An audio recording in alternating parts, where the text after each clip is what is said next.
오늘이 3.1절이잖아요. 3월 1일. 우리 조상들이 일제의 강압, 압제, 그 세력들과 싸웠던 결의를 보였던 날이 오늘이에요. 그래서 오늘을 기해서 제가 국가 간에 관계되는 그런 설교를 제가 준비를 했는데, 오늘의 시국 상황이 너무 위중하다 보니까 이 시국 상황에 대한 이야기를 좀 해야 되겠다, 그런 생각입니다.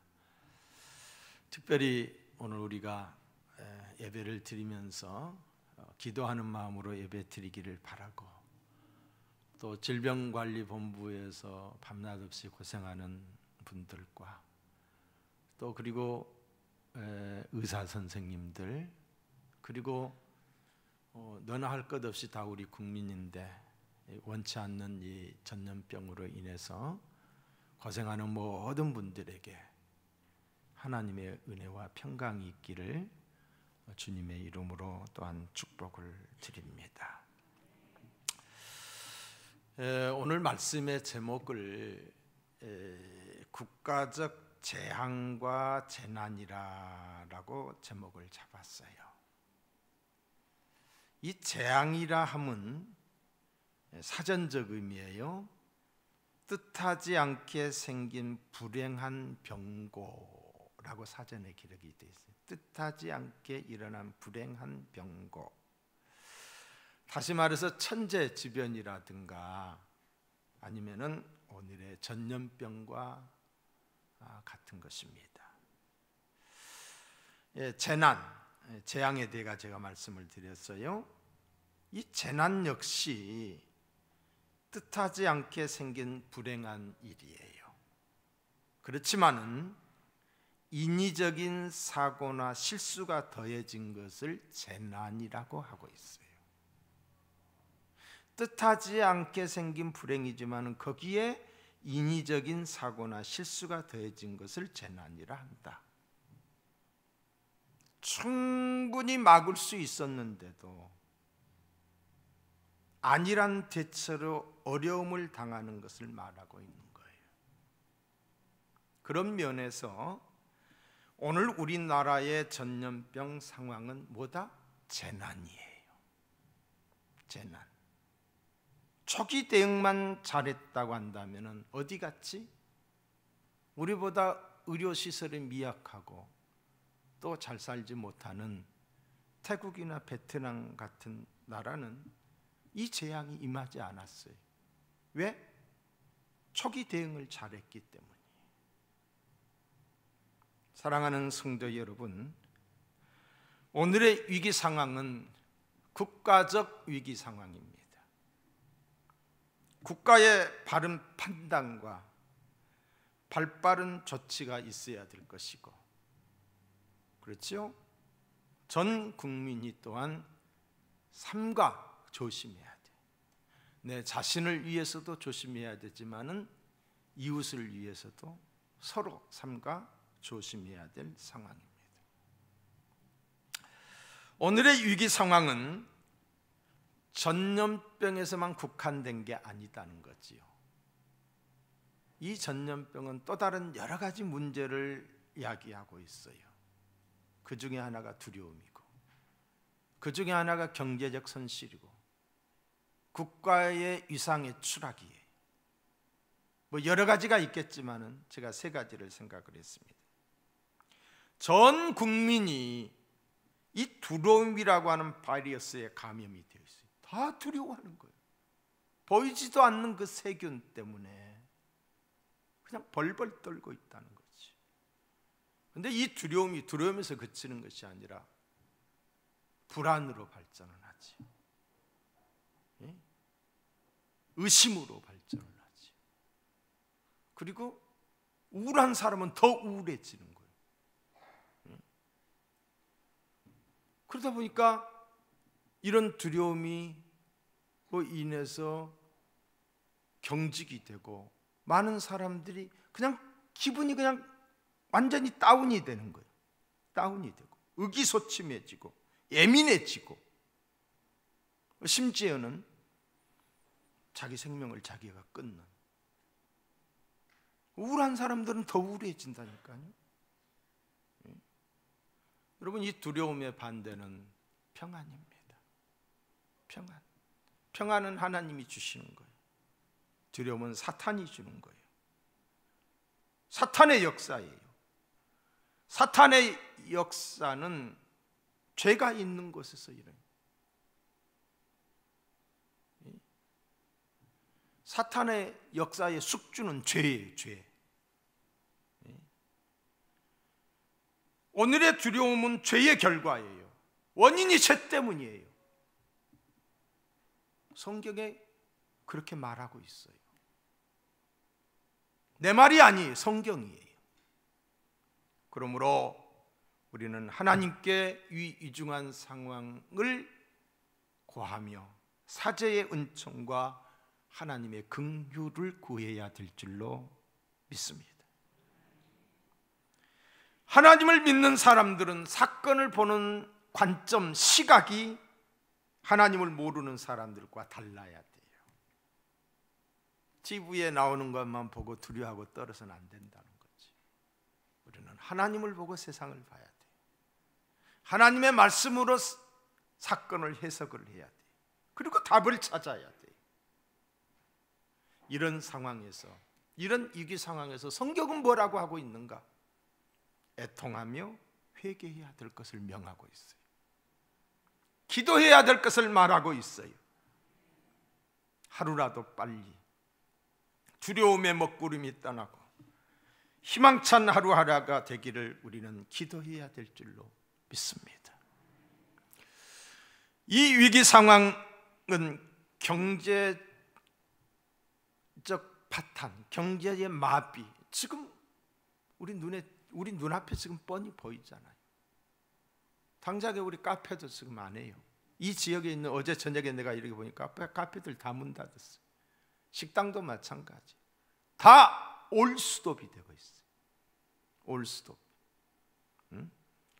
다시 말해서 경제적 파탄입니다. 이렇게 한 달만 지나간다고 생각을 해보세요. 큰 어려움을 겪게 될 거예요. 우리가 IMF를 미리 통과를 했잖아요. 그 IMF 과정 속에서 얼마나 많은 이 기업들이, 회사들이 도산 파산을 했는지 몰라요. 노숙자로 전락을 하고 가정이 파탄되고 자살을 하고 엄청난 가정들이 그렇게 됐어요. 앞으로 이런 일이 없기를 바라요. 그런데 이미 경제적 기반이 약해진 상태에서 지금 이 코로나 우한 폐렴이 오게 되니까 완전히 굳어져 버리는 거예요. 완전히 모든 것이 올스톱되고 있어요. 경제적 위기 뿐만 아니라 오늘의 위기 상황은 우리나라의 국가 위상이 한없이 추락하고 있다는 거예요. 코리아 포비아. 그냥 우리나라 사람들만 보면 사람들이 두려운 거예요. 혐오의 대상이 되는 거예요. 공포. 아무렇지도 않는데 그냥 두려움의 대상이 돼버린 거지. 지금 우리나라를 못 들어오게 하는 입국 금지 국가가, 어제 제가 오후 기준으로 봐서 33개 국가가 우리나라 국민들을 받아주지 않아요. 그리고 38개 국가가 입국 절차를 강화한 거예요. 까닥스럽게 한 거예요. 이것도 못 들어오게 하는 거랑 마찬가지. 어떻게 이런 일이 있을 수가 있어요, 우리나라가. 여러분, 평생에 결혼 한 번 하잖아요. 손꼽아서 그냥 다 이것저것 다 준비해가지고 신혼여행을 가잖아요. 근데 13쌍이나 신혼여행을 갔는데 가자마자 격리를 시키고 다시 돌려보낸 거예요. 신혼의 푸른꿈이 다 깨졌어요. 여러분이 한번 그 당사자라고 생각을 해보세요. 누구를 원망해야 돼? 국가의 위락이 이상이 이렇게 추락이 됐어요. 성지 순례를 가기 위해서 한 달에 5만 원, 10만 원씩 모아가지고 3년 동안 모은 돈을 가지고 갔어요. 텔아비브 공항에 도착을 했는데 또 격리를 시켜가지고 그냥 돌려보내는 거예요. 1300명의 한국 관광객들을 자기 비행기를 태워서 그냥 다 보내버린 거예요. 한국 사람들을, 한국 사람뿐만 아니라 동양 사람들을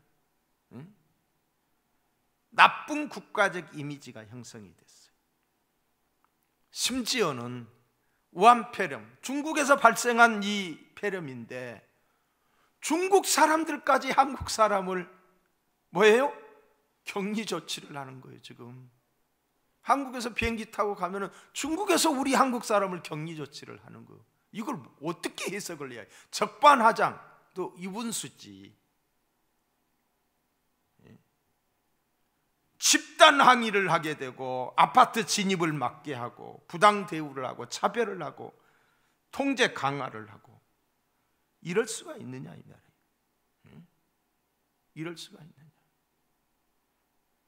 세상에 어떻게 이런 상황이 일어날 수가 있는가?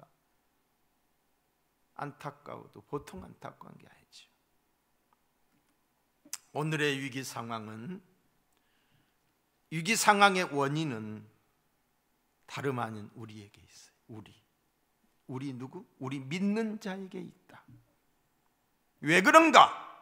한 시대의 책임은 믿는 자에게 있어요. 믿는 자에게.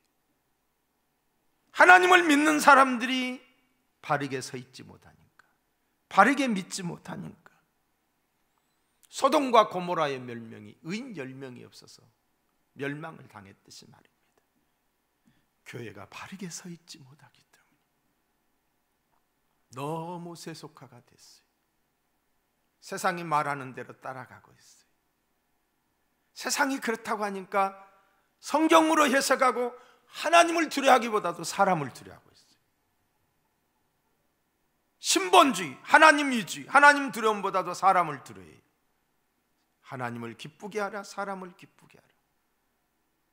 사람 위주, 물량주의, 세속주의, 성장주의, 개인주의.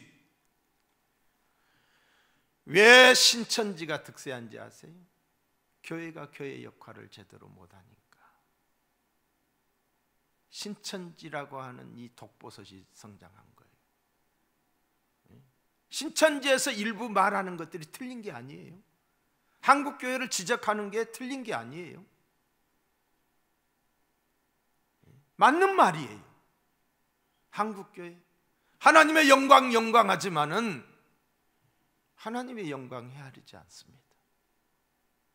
하나님의 영광을 빗대서 자기 욕심을 채우고 자기 영광을 나타내는 거예요. 지난해에 제가 참 어려움을 많이 당했어요. 어려움을 당하면서 나는 하나님 두려워하는 사람이고 내가 정직하게 살려고 하는 사람으로서 내 소신껏 바르게 하려고 하는데 언론이 칼질을 해요. 말을 함부로 해요. 저하고 같이 어려움을 당했던 임원들 중에는 교회가 쪼개져 버렸어요. 왜? 언론이 그렇게 이야기를 하니까. 어떤 교회는 10분의 1로 성도가 줄어버렸어요. 말할 수 없는 피해를 당한 거지. 그러나 우리 교회는 제가 어려움을 당하는데도 누구 하나 흔들림이 없었고 오히려 제가 법적 투쟁을 할 때에 많은 분들이 저에게 힘이 되어 주셨어요. 지금은 이제 제가 다 하나님께 맡긴다. 하나님이 하신다. 하나님이 심판하신다. 하나님께 맡겼어요. 그리고 내가 다 이것저것 다 치아를 다 했어요. 치아하는데도 돈 주고 치아를 해야 해요. 하나님의 보상이 있을 줄로 믿습니다. 한국 교회가 문제예요. 여러분, 우리가 잘 아는 정광훈 목사, 함부로 모르면서 나를 비판하거나 판단하지 마세요. 그 사람을 상대해 보지 않으면서 여러분들이 소리만 듣고서 비판하지 마세요. 이분은 이번 7개월 전부터 나라와 민족을 위해서 싸운 사람이 아니라 10수년 전부터 싸웠던 사람이에요. 애국운동을 했던 사람이에요. 청교도 운동을 일으켰던 사람이에요. 이만한 사람 없어요. 이만한 애국자 없어요. 사람이 허물 없는 사람이 어디 있어요? 그 또한 허물 있지요. 허물만 보고 우리가 정죄하고 돌 던져서는 안 되는 거예요. 누가 돌을 던지느냐? 불신자들보다 믿는 사람들이, 죄 종들이 돌을 던져요. 내가 못 해주는 것 그분이 하면은 우리가 감사하게 생각해야 되는데 돌을 던지고 있어요. 지금은 구속이 돼 있어요. 구속이 된 것도 말이 안 되는 거예요. 공직선거법 위반이라 했어요. 그 정도 이야기에서 걸려 들어가면 다 걸려, 나도 걸려 들어가. 그런데 엮으면 죄가 되는 거예요. 제목이 뭔지 아세요? 도주 의료가 있다. 공직선거법 위반인데 왜 구속을 했느냐? 도주 의료가 있다. 증거인멸이 있다. 증거인멸 유튜브 상에 다 떠나다라는 거예요. 무슨 증거인멸이, 무슨 도주 의료가 있어요. 그래서 구속을 하는 거예요. 여기에 정치적인 개입이 돼 있다는 거지. 정치적인 개입. 자, 여러분, 만약에 천주교에서 신부가 이렇게 구속을 당했다. 성직자가 군사정권 시대로도 성직자를 구속하지 않았어요. 더군다나 한기총 회장이에요. 한기총이라고 하는 것은 한국 기독교 총연합회라는 거예요. 이 한기총이 뿌리예요. 한기총에서 한교연이 나오고 한교총이 나오고 이렇게 갈라진 거예요. 원뿌리가 한기총이에요. 한경직 목사님이 세운 거예요. 거기에 대표성이에요. 한기총의 대표라고 하는 한국 교회의 대표라는 거지요.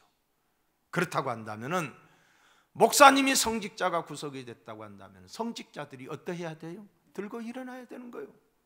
이것이 그분 한 사람의 이야기가 아니고 내 일이기 때문이에요. 내 문제이기 때문이에요. 그런데 사람들이 끔찍을 하질 않아요. 도리어 돌을 던지고 있어요. 이게 맞는 말인가요? 이게 하나님 보시기에 죄라는 거지요. 하나님이 기뻐하지 않는 거예요. 우리는 함부로 해서는 아니 될 줄로 믿습니다. 자기를 정당화시키기 위해서 나는 못하니까 하는 사람을 비판한다? 그러면 안 되지요. 또한 오늘의 위기 상황은 원인이 어디에 있느냐? 나에게 있고 한국 교회에 있고 또한 정치권에 있어요. 정치권, 정부와 정치권에 있는 모든 사람들이 국익과 국민의 생명과 안전에는 관심이 없어요. 그럼 뭐에 관심이 있느냐? 내 정치 생명, 내가 속한 당의 당리당략에 관심이 있을 뿐이에요.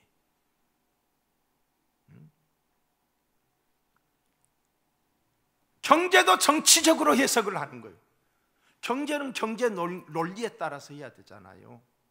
국가의 이익이 있다고 한다면 여야가 하나가 돼야 되잖아요. 그런데 국가의 이익은 저리 가고 우리에게 유익이 있다고 한다면 국가의 이익이야 상관없는 거예요. 이러면 안 되지요. 정치적으로 경제를 해석하는 거예요. 뿐만 아니라 안보도 마찬가지예요. 안보도 정치적으로. 어떻게 안보가 정치적으로 해야 돼요? 옳고 그름, 사법부도 정치적이에요. 내 편이 아니면 죄인이고 죄인이어도 내 편이면 죄인이 아니고 정치적으로 이렇게 판단을 하고 있다는 거죠. 정치적으로. 여러분, 전염병도 마찬가지예요. 오늘의 코로나 현상도 마찬가지. 정치적으로 대처를 했기 때문에 이 모양 이 꼴이 된 거예요. 원인이 뭐냐 이 말이에요. 원인이 왜 초기 대응을 못했느냐 이 말이에요. 그러면 늦더라도 지금이라도 왜 하지 못하느냐? 왜 답을 주지 못하느냐? 국민들을 뭘로 보는 거예요? 모든 것을 정치적으로. 왜 입국 금지 조치를 못하는지 하는 말마다 뒤집어지게 하는 거예요. 뒤집어지게. 세 번째로는 오늘의 위기 상황은 그 원인이 무지한 백성들에게 있다. 우리에게 있어요. 우리 국민들에게. 나와 직접 연관이 없으니까, 내 문제가 아니니까, 내 문제가 아니니까 잘못됨을 보면서도 침묵하고 있는 거예요. 예? 여러분, 플라톤이 그런 말을 했다고 했잖아요. 정치를 외면한 국민은 가장 비참한 지배를 받는다. 비참한 지배를 받게 되는 거예요. 외면해요.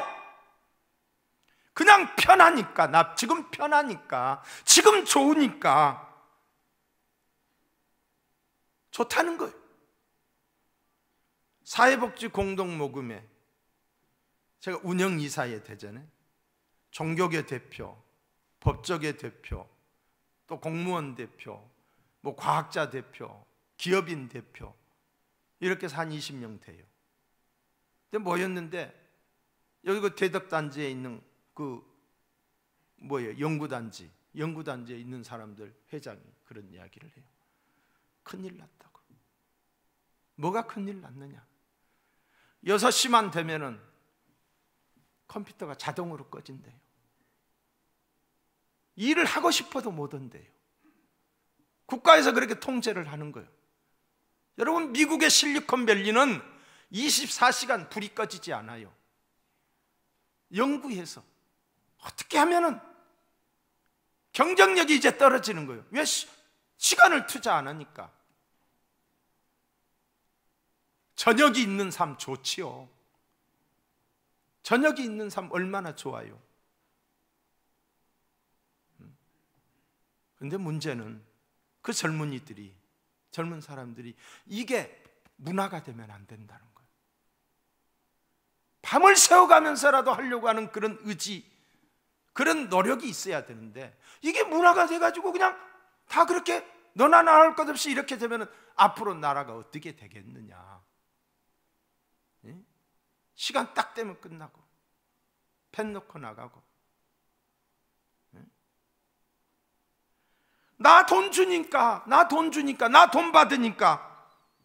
여러분, 국가에서 세금을 걷어들이는 것은 국가 살림을 잘해서 더 나은 국가로 나아가기 위한 거 아니에요? 경제발전 5개년 계획을 박정희 대통령이 세워서 그때마다 다 해서 오늘의 성장을 이룬 거예요. 계획이 없어요. 더 나은 투자가 없어요. 그냥 세금 걷어 퍼주기에 바쁘는 거예요. 이게 뭐리? 표퓰리즘, 인기 영합주의, 퍼주기 성장, 세금 주도 성장. 지금은 세금 이제 세수가 안 거치게 되면 이제 빚 얻어야 되는 거예요. 지금 추경한 것도 빚으로 되는 거예요. 그러면 이 빚 누가 갚아요? 누가 갚아요? 우리 국민이 갚아야 되는 거예요. 못 갚으면 국가 부도 나는 거예요. 이걸 어떻게 하냐고요.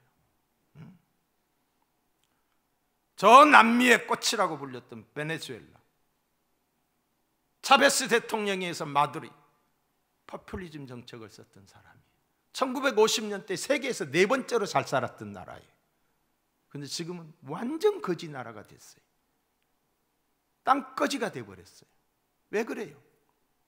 정치를 잘못했기 때문에. 정치를. 사진 한 장 보여줘봐. 여러분, 저 사진이 뭔 사진인지 아세요? 마스크 사려고 줄 서 있는 사진이에요. 우리나라가 마스크 때문에 이렇게 줄을 서야 돼요?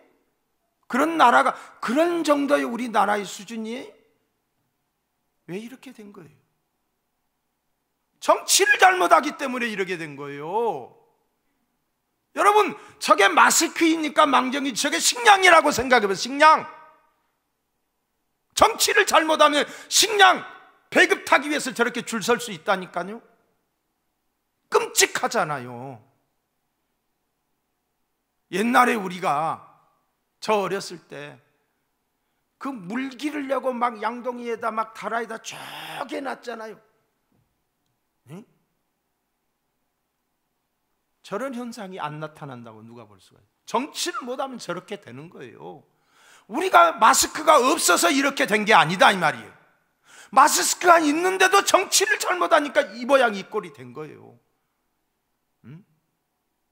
우리나라가 마스크 때문에 이렇게 해야 될 나라냐고요.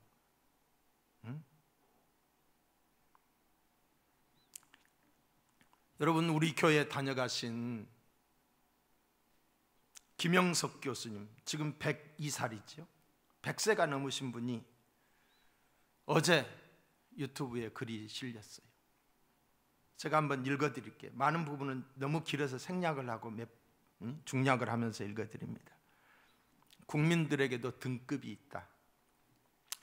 같은 하늘 아래 같은 공기로 숨을 쉬지만 국민들 격이 다르네요.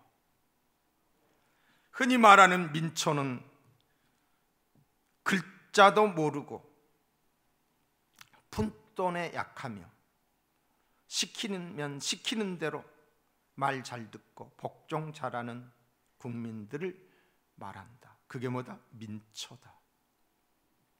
그 다음 등급은 백성이다. 글자도 알고 무엇이 문제인지도 알지만 속으로만 불만을 품고 있고 표현하지는 못하는 계층이다. 시키면 묵묵히 따른다. 잘못된 줄 알면서도 시키는 대로 하는 거예요. 이게 뭐다? 백성이다. 그 다음은 시민이다. 이들은 불의에 저항하고 외치고 행동한다. 대안도 제시하고 방안도 찾아내는 계층들이다. 지금 대한민국은 전반적으로 망해가고 있다. 이건 내 말이 아니에요. 망한다고 하니까 어떻게 국가가 망하냐고 하면서 나한테 대드는 사람이 있는데 김영석 교수가 한 말이에요. 경제가 폭망하고 민생은 파탄나고 안보가 붕괴되고 외교가 실종되고 기업들이 사라지고 일자리도 사라지고 노조가 폭력배가 되었고 주적 정은에게 아부하고 주적 대변인 역할을 하고 있으며 퍼주기 선심정책으로 재정이 바닥나고 중략. 여러분 어느 급에 속합니까?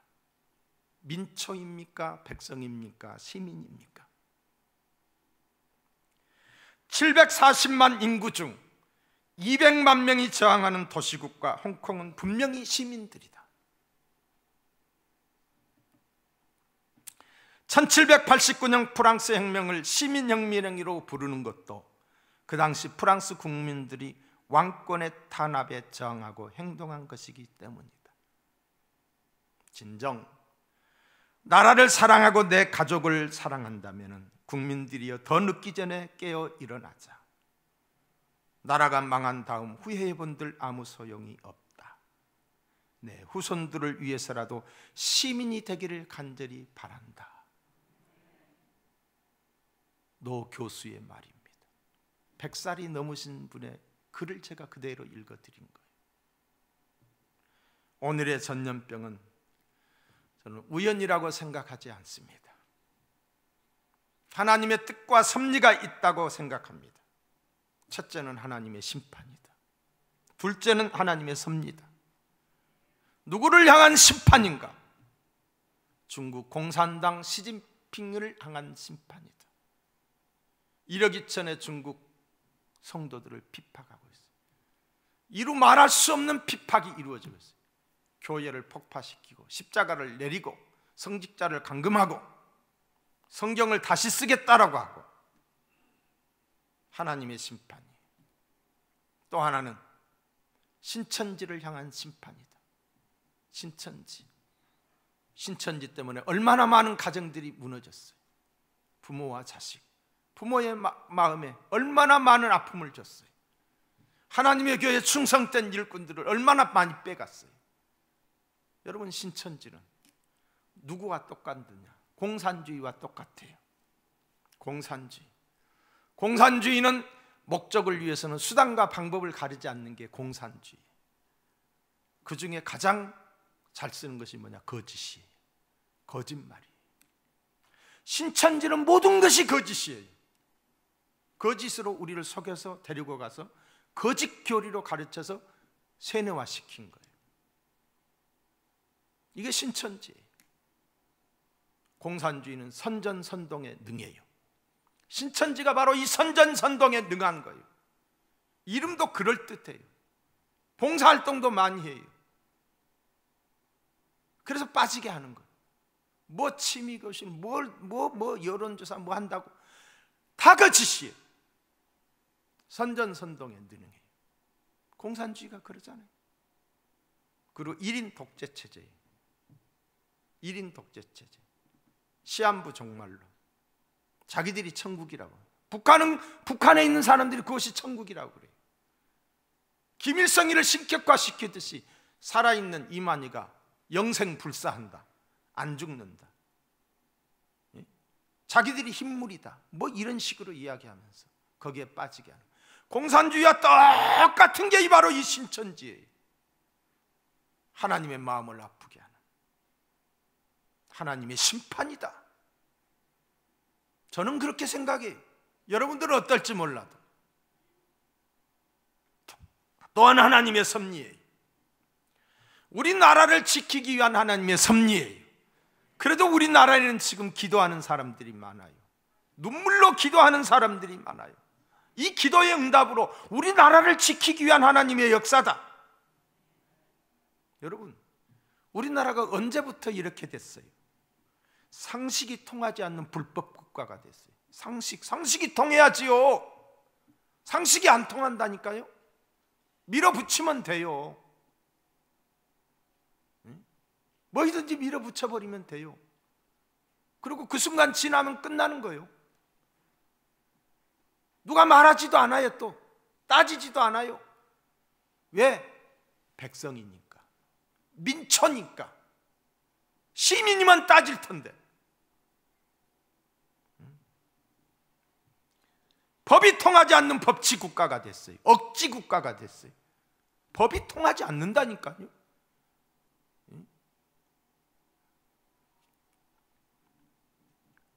터놓고 공산주의 정책을 말하는데도 움직이지 않는 나라가 되어버렸어요. 터놓고 공산주의로 하겠다, 터놓고 이야기했잖아요. 그런데도 움직이지 않아요. 이상해요. 지난 2월 4일 여당의 원내대표가 만방에 선포했어요. 총선 이후 토지 공개념과 국가가 토지를 소유하겠다는 거. 이게 북한이나 중국이나 마찬가지잖아요. 토지 공개념이. 그리고 비정규직 차별 해소를 위해 동일 노동 동일 임금을 주겠다.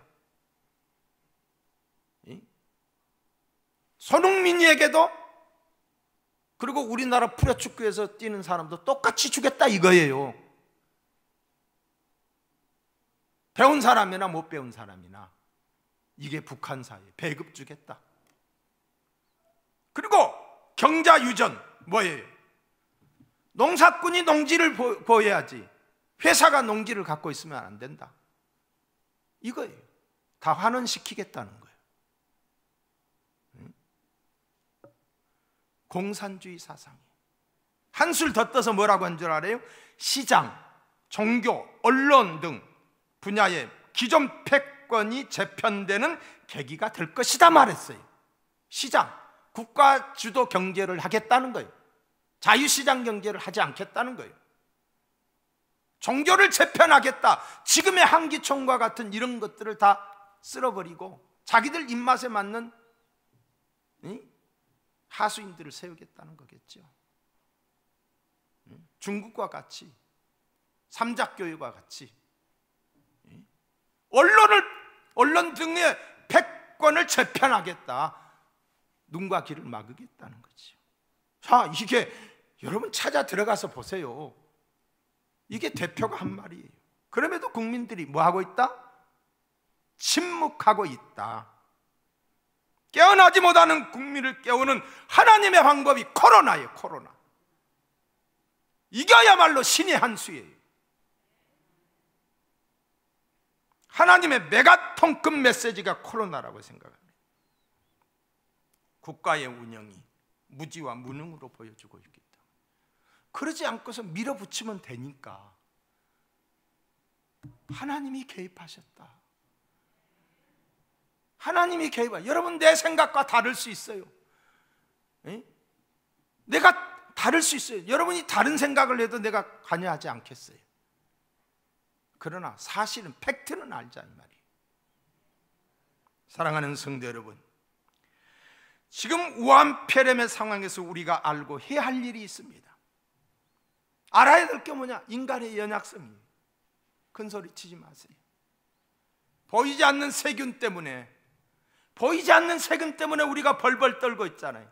그런데 삿대질을 해요? 막말로 그래요? 하나님이 고쳐주냐 보자. 우리 친구 놈의 새끼가 초등학교 동창 거기다가 나 보라고 그랬는지 모르지만은 하나님이 고쳐주는가 보자 그러거든요. 상대가 안 돼서 제가 말하면 싸우니까 그냥 대꾸도 안 했는데, 겸손해야지요. 이런 상황을 당하면서 사람이 참 연약한 존재구나. 뿐만 아니라 철저한 위생관리와 함께 기도와 믿음으로 극복해야 돼. 나를 지키기 위해서도 내가 여러분, 제가 유럽 같은 데 이렇게 가서 보면은, 가서 이제 운동을 해야 되기 때문에 가서 시간 나면 제가 헬스장을 가거든요. 헬스장을 이렇게 가서 보면은 뭐가 있느냐, 이 소독제가 있어요. 소독제, 손을 닦는 게. 근데 그 사람들 하는 걸 보면은 이 기계에서 하고 저쪽 기계로 올라갔을 때 또 거기서 닦아요. 닦고 자기가 하고 또 닦아주고. 이게 습관화가 돼 있어요. 습관화가 몸에 배어 있어요. 우리도 이런 위기 상황을 겪으면서 국민 위생, 보건 위생을 위해서 우리가 이제 이 문화가 형성이 돼야 되지 않겠는가. 이 문화가 정착이 돼야 된다. 앞으로 하나님의 심판은 이런 전염병을 통해서 많은 심판이 있을 거라는 거지요. 철저한 위생관리가 있어야 되겠다. 아멘. 기도하면 하늘의 하나님이 치유하실 줄로 믿습니다. 믿음의 기도는 하나님이 역사하는 힘이 있기 때문에. 오늘 본문의 말씀 열왕기상 8장 37절 이하에 보시면, 만일 이 땅에 기근이나 전염병이 있거나 곡식이 시들거나 깐부기가 나거나 메뚜기나 황충이 나거나 적국이 와서 성읍을 에워싸거나 무슨 재앙이나 무슨 질병이 있든지 막론하고 한 사람이나, 우리 한 사람이라도, 혹 주의 온 백성 이스라엘이, 우리 송촌의 온 성도들이 다 각각 자기의 마음의 재앙을 깨닫고 이 성전을 향하여 손을 펴고 무슨 기도나 무슨 간구를 하거든 성전을 향하여 손을 펴고 성전에 나와서 예배하면, 이 말이에요, 주는 계신 곳 하늘에서 들으시고 사하시며, 할렐루야, 각 사람의 마음을 아시오니 그들의 모든 행위대로 행하사 갚으시옵소서. 주만 홀로 사람의 마음을 다 아심이니이다. 역대하 7장 13절로 14절. 혹 내가가 누구의 하나님이야. 하나님이 하늘문을 닫기도 하고 전염병을 일으키기도 해요. 혹 내가 하늘을 닫고 비를 내리지 아니하거나, 혹 메뚜기 떼들에게 토산을 먹게 하거나, 혹 전염병이 내 백성 가운데 유행하게 할 때에 누가? 혹 내가, 하나님이 하신다는 거예요. 내 이름으로 일컫는 내 백성이 그들의 악한 길에서 떠나 스스로 낮추고 기도하며 내 얼굴을 찾으면, 할렐루야, 내 얼굴을 찾으면, 하나님 앞에 나와 예배하면, 이 말이에요, 내가 하늘에서 듣고 그들의 죄를 사하고 그들의 땅을 고칠지니라. 지금은 기도할 때예요. 여럿이 나와서 기도하기 심야 기도에 우리 않잖아요. 여러분들이 저녁에 나와서 혼자라도 하나님께 기도하세요. 하나님이 우리 기도를 들으시고 이 땅을 고쳐주실 줄로 믿습니다. 여러분, 저 눈 덮인 산을 한순간에 녹여버린 이가 누구예요? 우리 아버지야. 온 대지를 촉촉하게 적시신 이가 누구예요? 한순간에 적시신 이가 하나님이셔요. 이 위중한 상황을 한순간에 없애하시는 이가 누구예요? 하나님이에요. 하나님. 우리가 하나님께 기도하면 이 역사가 이 땅에 이루어질 줄로 믿습니다.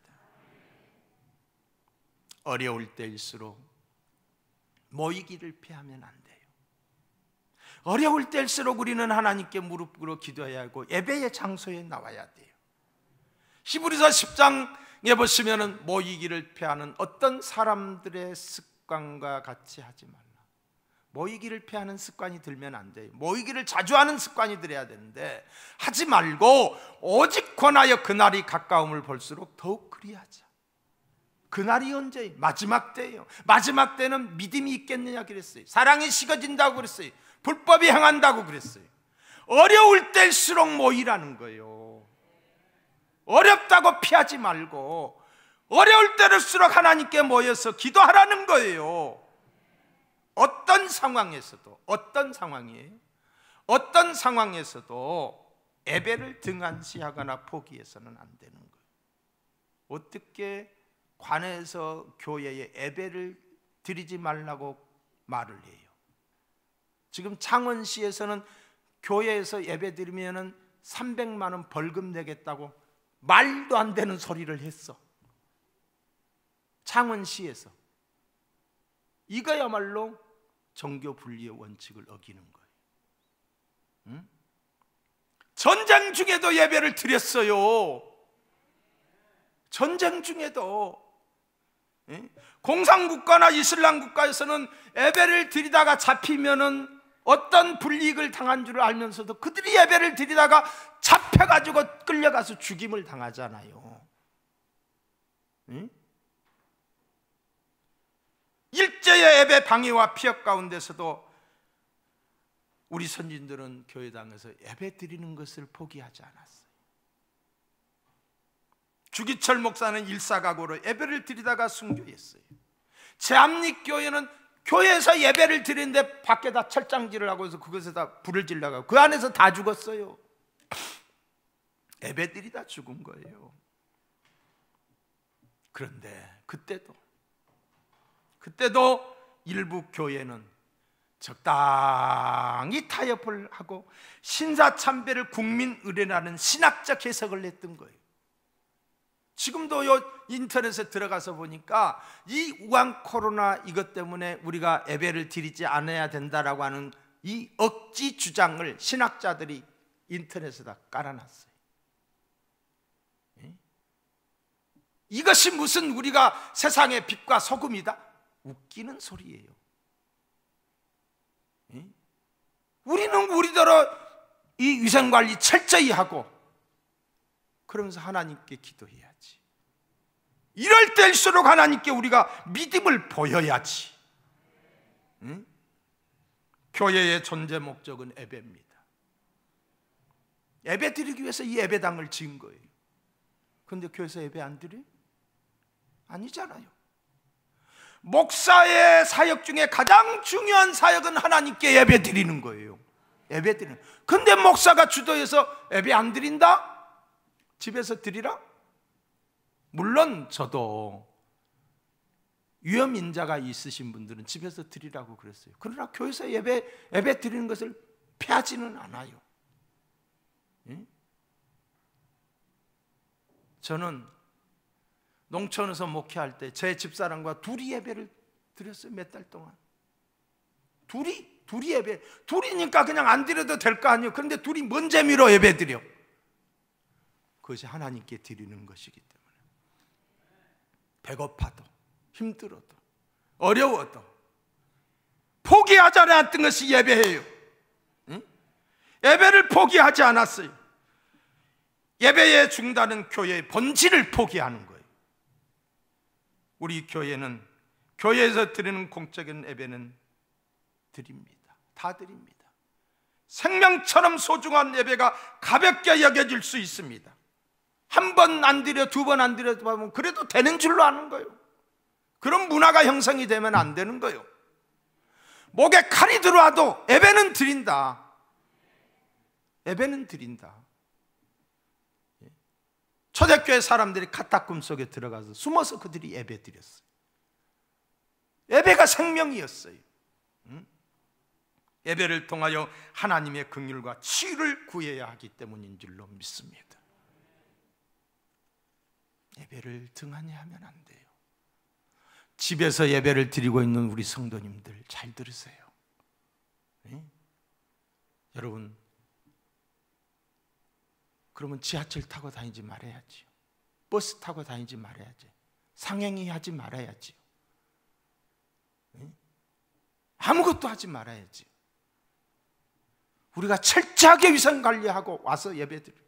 저는 만약의 경우에 우리 교회에서 어떤 사건이 일어난다 치더라도 나는 하나님 앞에서 떳떳해요. 사람을 두려워하니까 이게 문제가 되게 되면은 교인들이 표적이 누구예요? 교회 대표인 저에게 표적이 올 거예요. 그러니까 목사들이 조심하는 거예요. 조심이라고 해야 될까요? 예배를 안 드리겠다는 거예요.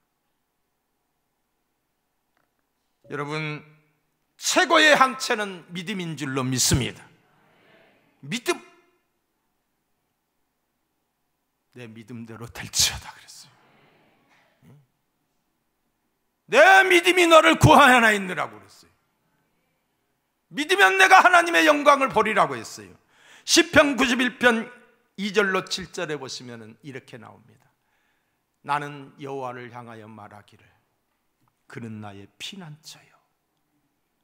아멘 하시오. 그는 나의 피난처요, 나의 요새요, 내가 의뢰하는 하나님이라 하리니 이는 그가 너를 새 사냥꾼의 올무에서와 심한 전염병에서 건지실 것임이로다. 그가 너를 그의 깃으로 덮으시리니 내가 그 날개 아래 피하리로다. 그의 진실함은 방패와 손방패가 되시나니. 할렐루야. 너는 낮에 찾아오는 공포와 낮에 날아드는 화살과 어두울 때 퍼치는 전염병과 밝을 때 닥쳐오는 재앙을 두려워하지 아니하리로다. 이 믿음을 가지시기 바라요. 다른 모든 교회는 더러워서 우리 예배 안 드려, 우리는 예배 안 드려. 그래서 우리 교회는 드릴 거예요. 믿음 가지고 오세요. 우리 하나님이 저분이 지켜주셔. 저분이 함께 하셔. 그 대신 철저하게 위상관리하고 어려울 때 믿음 보여야지. 등 따숩고 배부를 때 누가 못해? 예? 믿음으로 대처해야지.